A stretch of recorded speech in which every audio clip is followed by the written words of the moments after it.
Welcome back to Specimen the Sociologist. This is your host, Jasmine Rickman.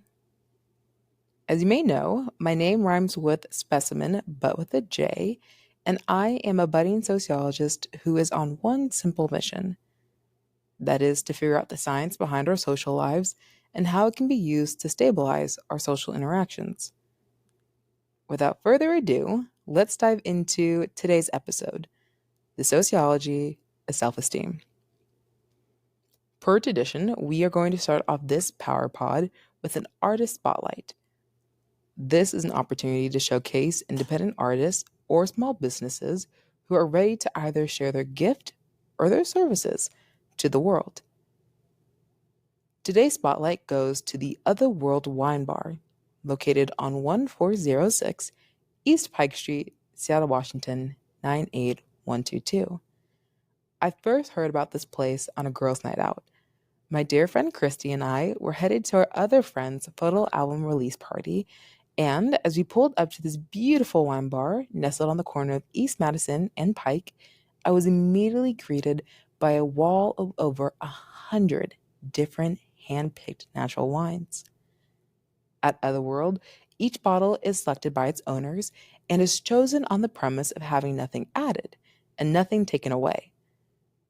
As a person who recently graduated from drinking bottom shelf wine to middle shelf status, I was beyond excited to get my hands on a glass or two of wine. Now, as the brilliant mathematicians that Christy and I are, we realized that a bottle of wine was cheaper than us purchasing two separate glasses each. So we popped open a bottle of red and began to work the room. And in the process, you couldn't help but notice the timeless nature of the space. Whether it was a detailed blue tile work along the wall, a vintage booth where you could pop up your laptop and have a solo work session, or the classic felt letterboard where they displayed their menu. The space had a timeless charm to it. As the evening carried on and the conversations flowed, I couldn't help but also fall in love with the people and the space. So, if you are ever in Capitol Hill and want to take a step away from its noisy nightlife, the Otherworld Wine Bar is just a stone's throw away from the train station, and it provides the perfect oasis in a forever bustling city. You can find their Instagram handle and contact information in this episode's bio. Spotlight aside, let's dive back into the world of sociology. In today's episode, we will discuss how our social interactions build our sense of self and how to remain steadfast in situations that contradict your core values. This episode will leverage the theory of the looking glass self, coined by American sociologist Charles H. Cooley, in a few stories to complement that theory. My goal by the end of this episode is for you to have a healthy sense of self, learn how to steward low moments without falling into the trap of low self-esteem, and to utilize your social interactions as a way of becoming more self-aware. So turn up your volume and let's get to learning. What is self-esteem? Our friends over at the American Psychological Association would define it as the following: the degree to which the qualities and characteristics contained in one's self-concept are perceived to be positive. It reflects a person's physical self-image, view of their accomplishments and capabilities, and values, and perceived success in living up to them, as well as in the ways in which others view and respond to that person. Now, while that was a wordy definition, in essence, self-esteem is confidence in one's own worth and abilities. So now that we have a working definition, I want to dive into how it all begins with the matter of perception. While there are a great deal of sociological theories that can help us unpack self-esteem, I would like to primarily focus on the looking glass self theory coined by American sociologist Charles H. Cooley. In his 1907 work, Human Nature and the Social Order, Cooley describes the process and how individuals base their sense of self on how they believe others view them. This process suggests that a person views their social interaction as a type of mirror. In the judgment that they receive from others, It then can be used internally to measure their own worth, value, and how they even behave. What's most notable about this theory is that it suggests that a person's self esteem cannot be built in solitude, and that it is only built in our social interactions. So, let me give you an example, or as I would like to say, paint a virtual picture.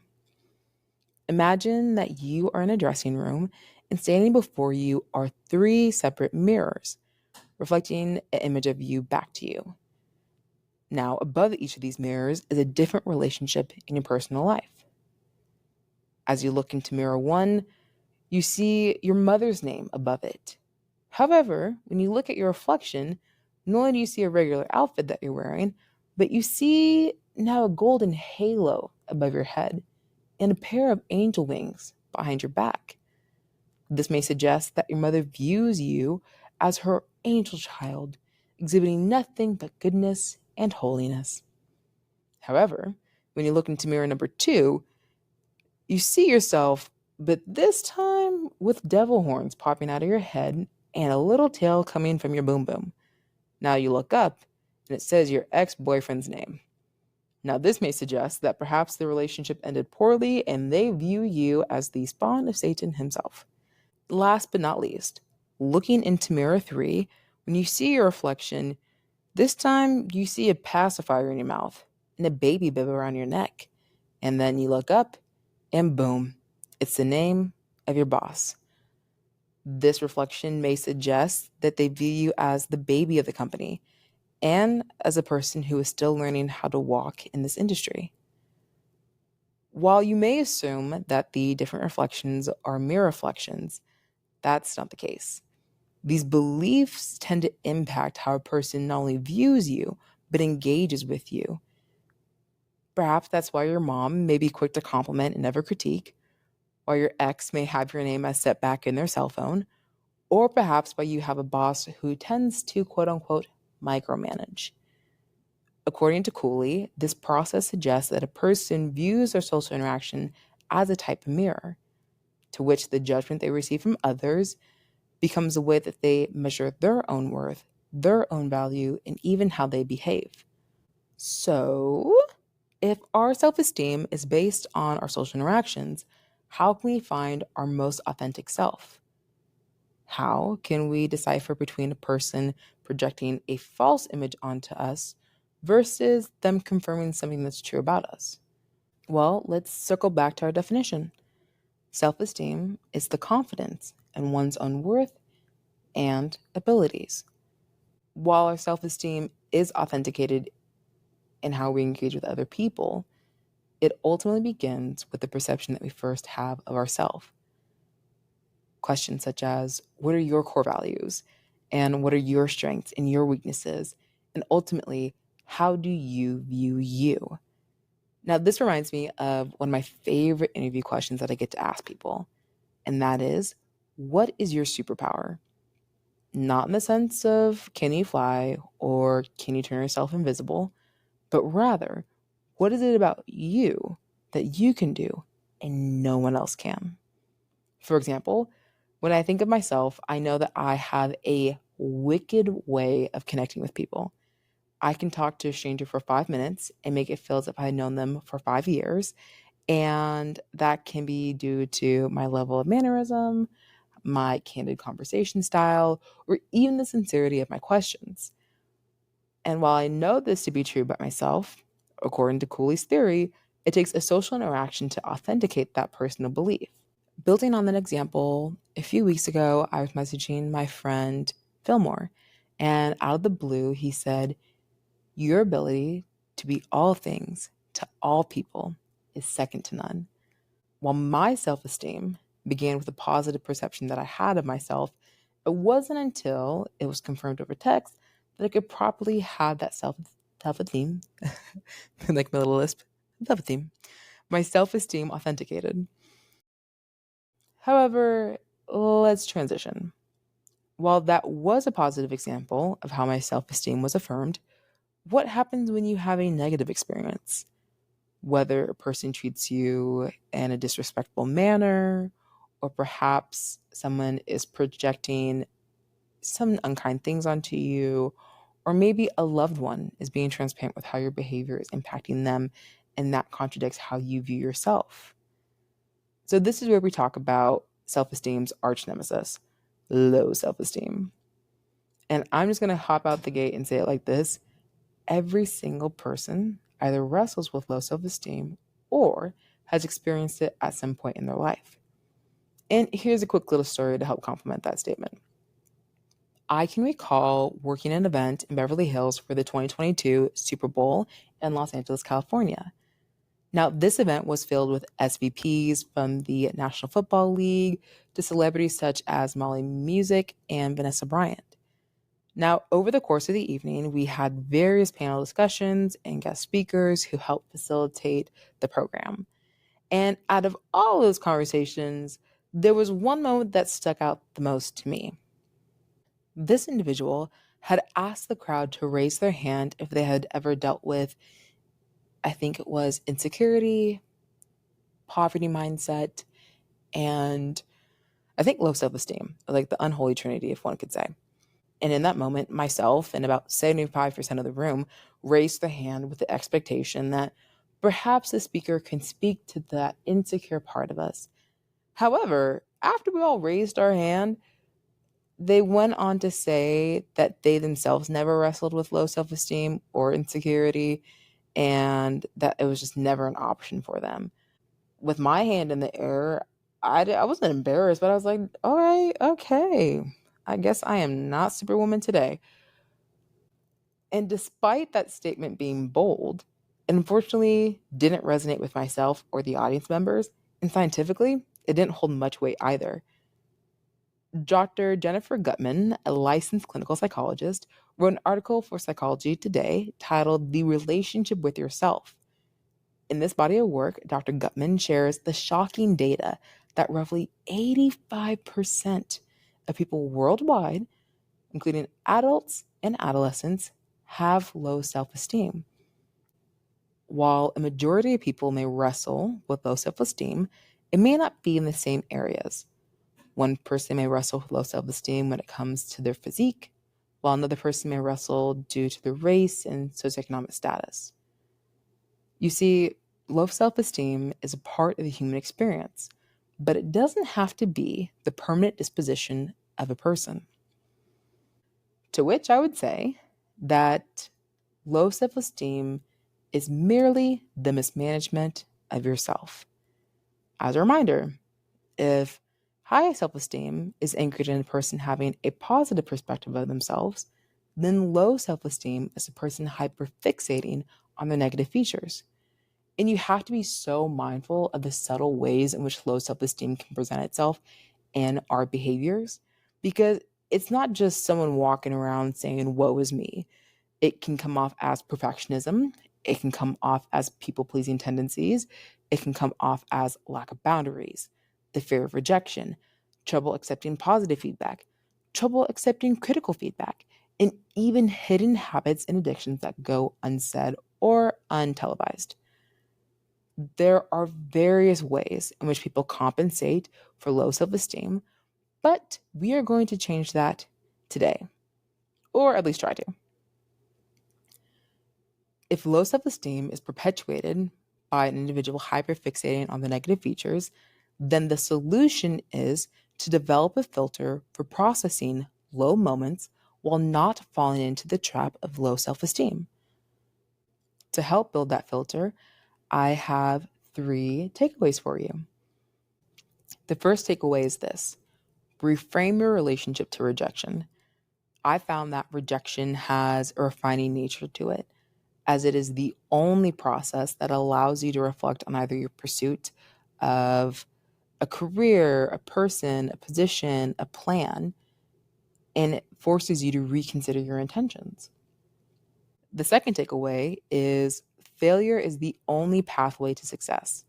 It's only when your plan doesn't work that your path will begin to eventually unfold. How can I confidently say that? Well, it's in the process of failure that you produce both endurance and character, which serves as the foundation for building a buoyant type of self-esteem. And the last takeaway, low moments allow you to build self-control. It's only when you know where you're deficient that you're able to directly address the problem, the habit, or perhaps the unhealthy perspective. As always, building a healthy filter for processing low moments takes time and consistency. So let me share one final story, one final takeaway, and then we can wrap this thing up. Growing up, there was an adult figure in my life who would often use the phrase, "I know you better than you know yourself." This phrase was often said in heated conversations or corrective moments. As a child, I can recall being frustrated with that statement as it took away the autonomy of me to form my own narrative, as well as it falsely assumed that I was the sum of my decision making. Now, fast forward years later, as a young adult, I often think back to the principle behind that statement. And I realize that it simply wasn't true. This person didn't know me better than I knew myself. This person didn't know the last time that I cried. They didn't know the last moment that I felt that I was either on top of the world or on the bottom. They didn't know the last time that I had a crush on someone or even who my favorite DJ on rotation is as of now. Because the reality is, the perspective was only impartial. After coming to that conclusion and having a couple of therapy sessions, I realized that I'm not responsible for how people may perceive me, nor how they may project the perception into our relationship. However, I am responsible for assuming control over my own narrative. With that being said, let's circle back to the virtual illustration from earlier. Remember the one we were standing in front of various mirrors and each one's reflecting a modified version of you back to you? Whether in one mirror you were in a halo and in another you're wearing a devil's tail. When I look across those three mirrors, what I see is inconsistency. And the reality is that you cannot rely on other people's perceptions to build your sense of self. One, it's too much work to manage it. And two, it's unstable to build your life on the words of other people. For you to build a healthy sense of self, it may seem very simple to say, but there is an order. The order first begins with how you perceive yourself, how your belief about yourself influences the way that you engage with other people, and then that shows up in your social well-being. So do you see how there's that order? I guess Charles H. Cooley is right. Our social interactions do have a way of building our sense of self. However, it is our responsibility to determine what version of us comes out on the other side. A more authentic version or a version that conforms to other people's perceptions of you. So as we wrap up today's episode, I want to leave you with one final note. While I briefly spoke about the science and the social theory behind self-esteem, I want to describe its one unique characteristic. Healthy self-esteem has an aroma of humility. It's not too loud, nor too quiet. Rather, it is a person who has an accurate assessment of themselves and operates confidently from their identity. So the question begs, who are you? On that note, I will see you on Thursday to discuss the principle of courage. So make sure to check out the Other Wine Bar, subscribe to the show, and check out ways to sow into this podcast and its vision. Until next time, have a powerful day. Doodaloo!